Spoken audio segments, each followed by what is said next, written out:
আজকে আমি ডিউটির থেকে সোজা চলে যাচ্ছি হাওড়া। হাওড়ার থেকে ট্রেন ধরে এবার আমি যাব বাড়ি। তো ট্রেনে যখন উঠেছি এত ভিড় ছিল, তারই মধ্যে আমি একটা জায়গা পেয়ে গেছিলাম। বাড়িতে গিয়ে মা বানিয়েছিল আমার জন্য চাউমিন, সেটাও খেয়ে নিয়েছিলাম। আর ওখানে কিছু খেলাও হচ্ছিল, যেমন খুশি সাজো, হাড়ি ভাঙা প্রতিযোগিতা, অনেক কিছু হচ্ছিল খেলা। কিন্তু আমার শরীরটা খারাপ থাকায় আমি হাড়ি ভাঙা খেলাটা দেখেই, আর এটাতে আমিও পার্টিসিপেট করেছিলাম, অর্ধেক গিয়ে ডিসকোয়ালিফাইড হয়ে গেছি। তো এই খেলাটা দেখেই আমি ঘরে চলে গেছিলাম, গিয়ে ঘুমিয়ে পড়েছিলাম।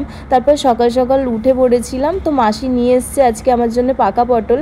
তো আমার খুব ভালো লাগে এই পাকা পটল ভাজা। তো যাই হোক, তারপরে ঠাকুরকে পুজো দিয়ে ভাইদেরকে ফোঁটা দেবো বলে আমি সব কিছু গুছিয়েও নিয়েছি। তারপরে আমি নিজেও রেডি হয়ে গেছি।